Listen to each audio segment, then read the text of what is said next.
Assalamu alaikum Türkmen portal web saytynyň mehriban ýyleşleri. Bugün Türkmenistanyň Medeniýet Ministrliginiň çeperçilik sergiler müdürligine, Türkmenistanyň suratkeşler birleşiginiň Marş şahamçatynyň, ýagny Mar welaýat suratkeşleriniň gurnamagyna uly döredüjilik sergisi gurnalýar. Bu ýerde serginiň esasy tematik aýratynlygyna nazar alanda, janr aýratynlygyna nazar alanda suratkeşlerin her türlü öz boşlu çeperçilik dilinin aýratynlygy, onun ýerine ýetiriş umum mazmuny şu eserde giňden şöklenýär. Paýtagtymyzyň gözel ýerleriniň birine Türkmenistanyň suratkeşler birleşiginiň Mar welaýat şahamçatynyň ençeme bir zehinli suratkeşleriň özüniň galamyndan çykan bir ajaýyp eserlerini şu sergiň dowamyna synlamak mümkinçiligi döreýär.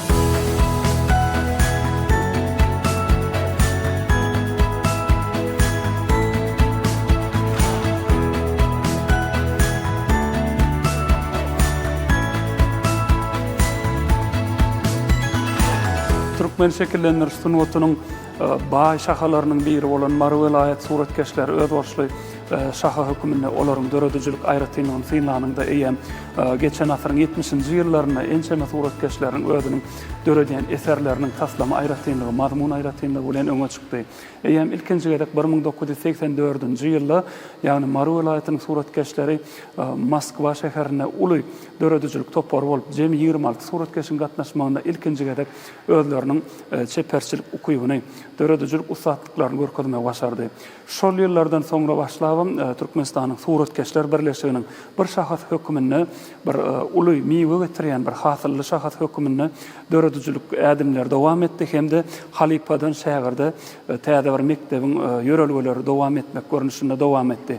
Häzirki wagtda Türkmenistanyň Döwlet Çeperçilik Akademiýasynyň şeýlede Türkmen Döwlet Ýörüýte Çeperçilik mekdebinde okuyan ýaş suratkeşleriň, nakkaşlaryň, keramiklaryň, heýkeltaraşlaryň, grafiklaryň islenligini alanynda da olary okuw tamamlanandan soň öz dowduk mekanlaryna dolanyp, olar döredüjilik işlemegine dowam edýärler hemde çeperçilik sergilerini, özleriniň işçiligini görkezmekle arkaly şol halipa şägirdlik mektebini dowam etýän görnüşinde şolar ýaly sergide öz işlerini görkezýärler.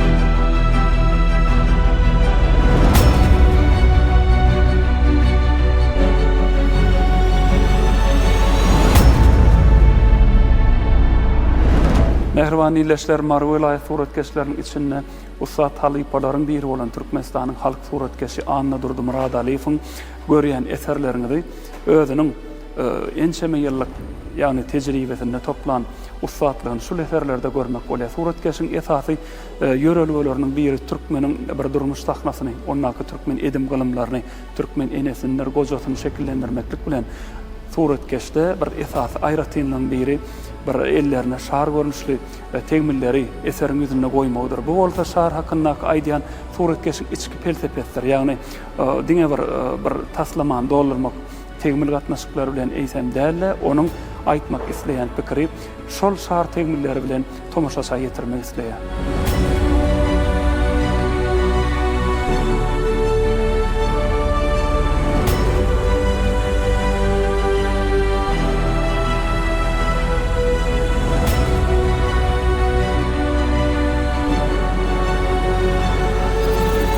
Mehriban ýyleşler gelinini bolsa Türkmenistanyň suratkeşler birleşiginiň içinde deňen suratkeşleriň hatarına bir özüniň döredüjiligi bilen halk köpçüligine bir tanadan suratkeşleriň biri bolan Aýna Gözel Nurewanyň şu wagtky synlaýanyň Dowluş atly eserini synlaýan. Ýagny bu eserde naryň şekilini zenan maşgalanyň hem onuň perdendiniň şekilini goýmagy esasanam naryň şekilini hem üçin saýlap bolýar. Suratkeş naryň üstü bilen dünýä şekillendirýän otuny ikrar edilen nişanlaryň biri bolan sevgüýüniň, mehr muhabbetiň hem-de köp çağaly, köp perdentli enäniň keşfini şu eseriň üstü bilen görkezýär. Naryň däneleri bolsa maşgalanyň şonça perdentiniň barlygyny, ýagny türkmen ojagyny köp perdentli maşgalalaryň barlygyny şu eseriň üstü bilen görkezmek isleýär. Mehman tamaşaçylar Ayna Nuriwanyň häzirki sinleýän eseriňizde bolsa ýene de zenan dünýäsine ýüzlenýär. Ýöne bu ýerde hem gülleriň şekli bilen hem de cennet guşy hasaplanýan büýük şekliniň üstü bilen Gaptanyň hökmanlaryň şeklini goýar. Bu elbetde suratkeşiň öz döredüjilik dünýäsine mahsus bolan öz borçly, ýagny nişan hökmüne goýan aýratynyň görkezýär. Gazyl gyrmyzy renkleriň bolmagy bolsa, sevgüýüniň, mehr muhabbetiň nişan hökmüne goýar.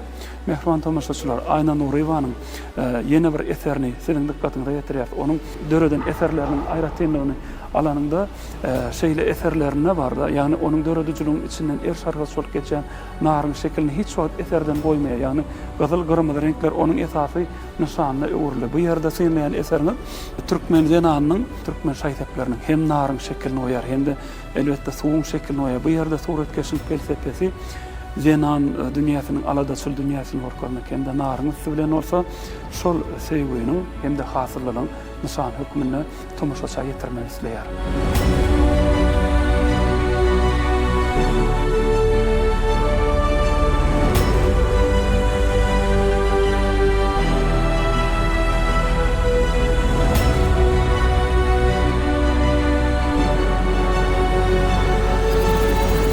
Mehriban tamaşaçylar, sergimiziň bu ýerine görkezilýän eserleriň biri hem ýagny asly gelip çykyşy Ermen halkyndan bolan David Aruşaýanyň, ýagny Daýda diýip atlandyrylan eseri ýöne bärde Daýda diýip atlandyrylsa da türkmen enesiniň şekil görkezilýär. Bütün ömrüni Türkmenistanyna ýaşap türkmen şekillendirýän sunnatyna uly goşan David Aruşaýanyň bu eserini seredende diňe bir Daýdanyň keşfini eýsen ideýa mazmun tarapdan seretsen garaşmak ideýa öňe sürilýär. Ýagny kime garaşýar? Beýik watançylyk urşuny öz oğlumydyr ýa-da özüniň sewerýarymydyr urşa uradan türkmen enesiniň şekil görkezilýär. Ýagny enäniň gözlerine ünsü sygmasy tomaşaçy enäniň gözleri gön tomaşaça seretmeýär. Ol haýtydyr bir uzak ýerlere seredip kimdir ýerine garaşýar. Onuň boýnundan asarlan açar bolsa onuň gapysynyň açar däl. Eýsem de ol açar suratkeş nişan hökmüne goýar. Türkmenin tarihini okanda hiç wagt Türkmen öz agoýunyň daşyna kilt asmadyk halk özün hiç wagt açar bilen açman ýa-da bir gapysyna gulp asmadyk halk şoň üçin suratkeşiň aýtmak isleýän zady onuň sanlygynyň açar hemde bärde suratkeşiň aýtmak isleýän zady ol açar bilen durmuş felsefesini açmak hakynda gurrun edýär. Ýagny suratkeşiň aýtjak bolýan zady diňe bir enäniň boýnundaky açar däl eýsem gapynyň ýüzündäki gapylyň şagyna da bir açaryň şekil dur aňarda. Şu ýerde iki tan açaryň görkezilmegi bolsa elbetde ilki bilen 2000 açaryň aňartynda juwutlyk manysy ýatyr. Şonuň bilen birlikde de durmuş felsefesini açmak manysy ýatyr. Enäniň duruşy bolsa diňe bir özüniň keşfini görkezmek däl hökman bir zada garaşýanynyň nişan hökmüne kabul edilýär. Suratkeşiň şular ýaly ene çemasyna döreden eserleriň ençemeti bar. Türkmen şekillendirýän sunatyna suratkeşiň şu ene bilen baglanşyk eserleriň ene biri ýagny garaşýan enäniň ahynalası diýip atlandyrylan kiçi gowrumly eser ýönümiň aňarsyna türkmen enesiniň gaýgysy, hasraty, periýady ýatyr. Onuň ellerinden, onuň ýüzüni tutup duruşundan ähli bolýan wakany diňe bir ýerleriniň ýüzüniň hereketleri eýsen renk gammasy bilen şol duýguny bermek başarýar. Şeýle eserler sergiyiniň köp rewüşde seredilmegine onuň baýlygyny köpeltmekde, tomaşaça bir lezzet bermekde uly ähmiýeti bardyr.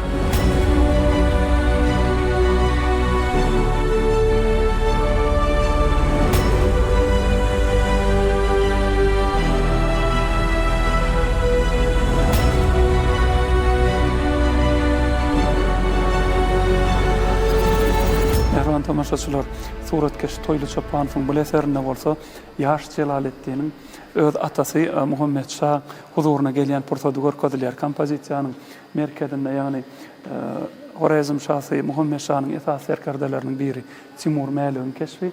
Berde de Horizm Şahı Muhammed Şah'ın keşfi görkezdiler.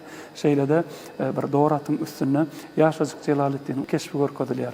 Ýaşazyk Jelaletdin bu ýerde umum sahnany hem çynartdyr suratkeşiň aýtmak isleýän pikiri, ýani Jelaletdiniň ýaşlygyna öz baş serkerdesi Timur Mälige bir çöle ekidip Ýaşazyk Jelaletdinden serkerde çykarmak, oňa söwüşmek, okuýuny şeýle-de atçapmak, okuýuny öwretmek üçin uradan Muhammed Şah bugun netijesini görmek üçin, ýani öz doratyny özü çapyp gelýän ýaş Jelaletdiniň keşfini şu eseriň esas merkezine goýar.